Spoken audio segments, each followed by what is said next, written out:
एक गांव में बहुत बड़ी हवेली हुआ करती थी। उस हवेली में ठाकुर रघुबीर का एक बूढ़ा आदमी अकेला रहता था। उस आदमी का सौरभ नाम का एक बेटा था जो शहर में रहता था। रघुबीर का किसी समय बहुत बड़ा परिवार था, पर पता नहीं अचानक एक एक करके कैसे उसके परिवार के सब लोग गायब होते चले गए। फिर परिवार में बस रघुबीर और उसका बेटा सौरभ ही बचा था। एक दिन रघुबीर को अपने बेटे को भी खोने का डर सताने लगा, इसलिए उसने सौरभ को खुद से दूर शहर पढ़ने भेज दिया और उसे कभी न वापस आने को कहा। एक दिन रघुबीर की अचानक आवाज चली जाती है और उनका शरीर काम करना बंद कर देता है। जैसे ही सौरभ को इस बात का पता चलता है, वो अपने बाबूजी के पास आ जाता है। बाबूजी, बाबूजी, देखो मैं आ गया। अब मैं आपको छोड़कर कहीं नहीं जाऊंगा। आप परेशान मत हो बाबूजी। अब बस आपका बेटा आपके पास ही रहेगा। वैसे भी मेरी पढ़ाई पूरी हो गई थी। मैं तो बस आपकी जिद की वजह से यहाँ से दूर शहर में रह रहा था। रघुबीर बार बार सौरभ को जाने का इशारा करता है, पर सौरभ उसकी बात समझ ही नहीं पाता। रघुबीर के चेहरे पर एक अजीब सी परेशानी रहती थी जो सौरभ समझ ही नहीं पाता था। एक दिन सौरभ अपने बाबूजी के साथ घर के बाहर बगीचे में बैठा ठंडी हवा खा रहा होता है कि तभी कुछ गांव वाले वहां आ जाते हैं। प्रणाम बाबूजी। आपको पता तो होगा ही कि बाबूजी अब बोल नहीं सकते। जाने उनको अचानक क्या हो गया है। खैर आप बताइए, कुछ काम था क्या बाबूजी से? जी काम तो था, पर अब कैसे? अरे मैं हूँ ना, आप मुझे बताओ। बेटा हमारे गांव में बस एक ही कुआं है। कुछ दिन से उसमें बहुत ही गंदा और बदबूदार पानी आ रहा है। काफी लोग उस पानी को पीकर बीमार हो गए हैं। अच्छा, ये तो बहुत ही बुरी खबर है, पर आप हमसे क्या मदद चाहते हैं? जी वो आपकी हवेली के पीछे कुआं है जो आप लोगों का ही है। मतलब बस आप लोग ही उससे पानी भरते थे। अगर आप कहो तो क्या हम गांव वाले उस कुएं से पानी भर सकते हैं। हम बस उसका इस्तेमाल तभी तक करेंगे जब तक गांव वाले कुएं का पानी साफ नहीं आने लगता। अरे आप कैसी बातें कर रहे हो? पानी पिलाना तो पुण्य का काम होता है ना। आप बिल्कुल उस कुएं का इस्तेमाल करें, कोई दिक्कत नहीं होगी। राजबीर कुछ कहना चाहता है, पर उसका बेटा सौरभ समझ नहीं पाता।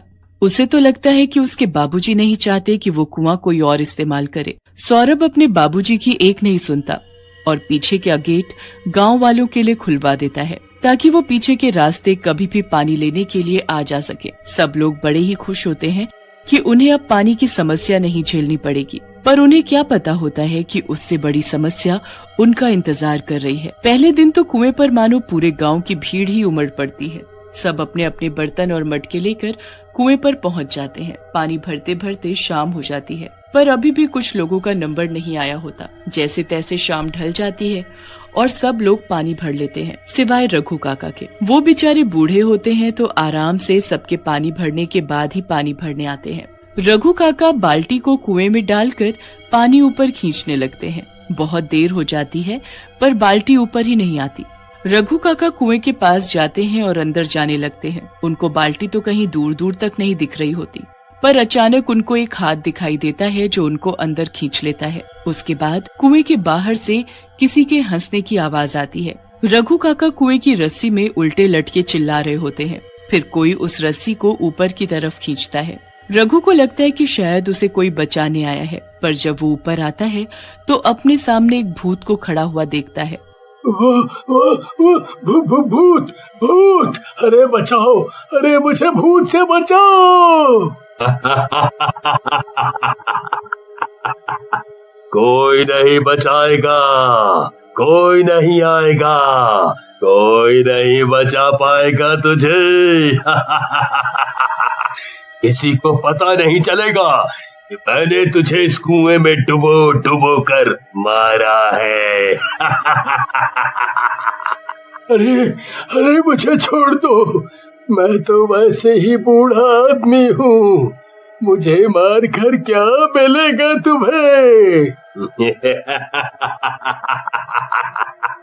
अब तो तू मरने को तैयार हो जा।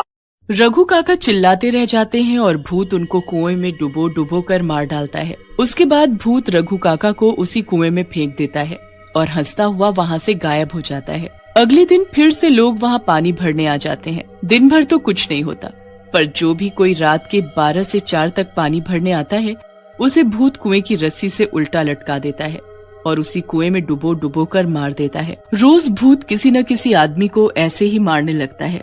एक दिन जब गांव की कुछ औरतें कुएं से पानी भरने आती हैं, तो इसी बारे में बात करने लगती हैं। अरे बहन, क्या तुमने भी गांव के लोगों के गायब होने की खबर सुनी है? हाँ सुनी तो है, बल्कि आज ही हमारे साथ वाले घर में रहने वाली मौसी गायब है। वैसे तो सबसे पहले उठ जाती थी, पर आज जब वो नहीं दिखी तो मैं घर में पूछने चली गई। फिर उनकी बहू ने बताया कि कल शाम को पानी भरने निकली थी और फिर घर ही नहीं लौटी। लोग तो ऐसा बोल रहे हैं कोई जानवर है जो लोगों को रात को उठाकर ले जा रहा है। खैर, जो भी हो रहा है वो डरा देने वाला है। सच कहा बहन, अब हमें भी संभल कर रहना चाहिए। कहीं सच में कोई जानवर हमारे गांव में घूम रहा है तो कल को वो हमें भी ना खा जाए। तीनों पानी भरकर वहाँ से फटाफट अपने अपने घर चली जाती हैं। सारे गांव में ये बात फैल जाती है कि गांव में कोई जानवर घुस आया है जो लोगों को रात को खा जाता है। सब इस बात से अनजान होते हैं कि ये सब जानवर का काम नहीं, बल्कि उस भूत के खूनी कुएं की वजह से हो रहा है। अब लोग रात को घर से निकलना ही कम कर देते हैं और अच्छे से घर के दरवाजे बंद करके सोने लगते हैं। सब लोग सो जाते हैं। शीला भी अपने घर में सो रही होती है। उसका पूरा परिवार यात्रा पर गया हुआ होता है। शीला की तबीयत काफी खराब होती है और रात को उसको अचानक खांसी होने लगती है। हे भगवान, मेरे घर में तो एक बूंद भी पानी नहीं है, अब क्या करूं?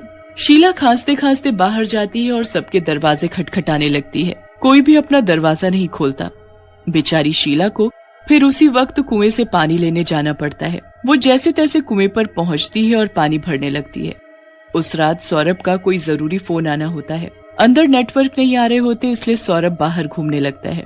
घूमते घूमते वो उस साइड आ जाता है जहाँ शीला पानी भरने आई होती है। फिर सौरभ का फोन आ जाता है तो वो वहीं खड़ा होकर फोन पर बात करने लगता है। शीला भी पानी भरने के लिए बाल्टी अंदर डालती है। फिर उसके साथ भी वही होता है जो सबके साथ होता है।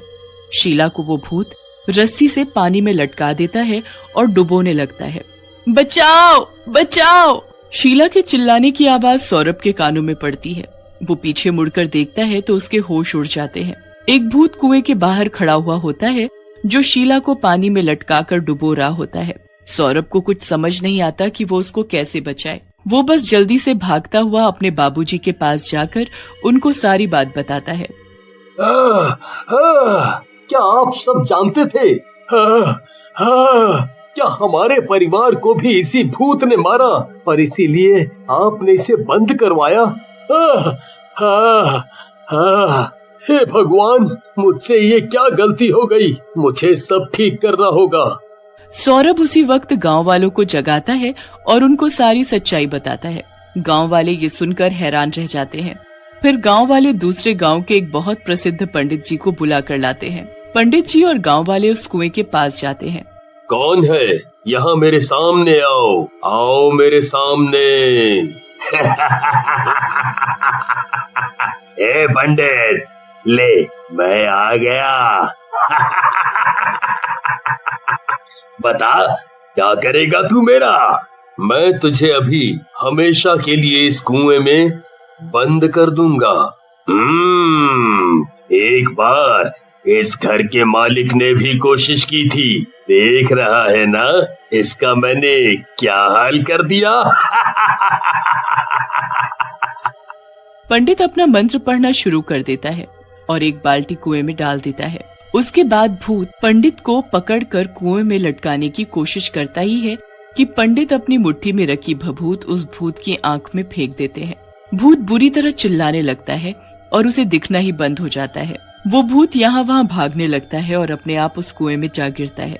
उसके बाद गांव के लोग जल्दी से उस कुएं के ऊपर एक बड़ा सा पत्थर रख देते हैं और उसे ढक देते हैं। उस दिन के बाद कोई उस कुएं के आसपास भी नहीं आता। उसके बाद सौरभ के बाबूजी अपने आप ठीक हो जाते हैं और वो गांव वालों के लिए एक कुआं बनवा देते हैं।